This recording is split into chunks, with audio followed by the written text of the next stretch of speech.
For the first time in Turkey, the next president will be decided by direct universal suffrage this 10th of August, with a runoff round planned for the 24th of August. The people, rather than Parliament, choosing the head of state, aims to boost electoral legitimacy, as the winner could bring changes in how Turkey is governed. Questions are posed, however, over whether altering the current parliamentary power system would be constitutionally viable. Currently, the president has a limited veto for legislation. His powers are mostly symbolic. We've been talking to several analysts asking if these elections mean a regime change. Yes and no, depending on who wins the elections. One of the candidates says that if he takes office, he will go beyond the powers accorded the presidency in the Constitution.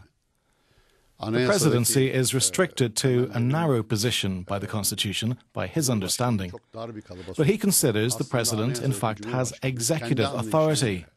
He thinks the president is the chief executive, although the Constitution says he is only the head of state. Therefore, he is drawing the boundaries more broadly.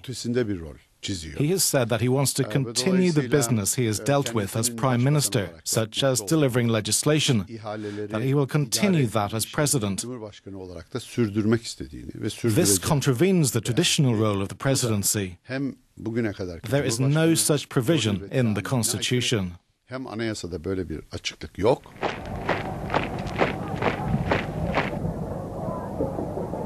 Turkey's constitution today dates from 1982.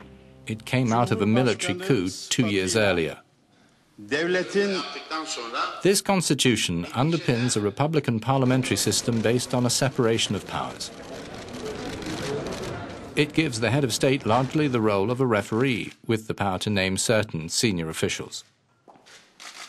The president does not answer to the people or parliament. The constitution is clear. The president does not answer to anyone in any way. Today's ruling AK party has tried without success to pass a new constitution to open the way for a president-dominant system. The Erdogan government in 2007 won the people's support in a referendum to have the president in future be directly elected by the people. This would give him electoral legitimacy even if the constitution stays the same. This analyst says that if long-time Prime Minister Recep Tayyip Erdogan is elected, he will try to be chief executive but won't bother to modify the constitution. The Turkish political system will be transformed through the presidency, with the leader and the Justice and Development Party working together, with an effective president even though he does not possess formal executive powers. Erdogan will force the system to change within the current legal system without changing the constitution. In this regard, we will have a new system.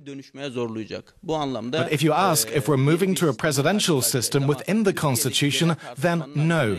That would not be possible without a constitutional amendment. Erdogan and the Justice and Development Party members see that.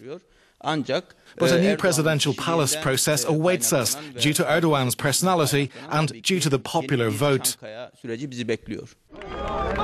The kind of presidency Erdogan wants worries Turks who don't want Turkey's system of governance changed.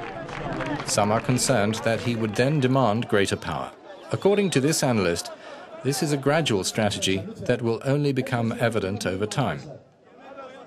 If Erdogan wins the elections, he will swiftly try to build the relationship he wants between the presidency, the Prime Minister, the Cabinet and the Parliament. What will the response be? We'll see. We don't know yet.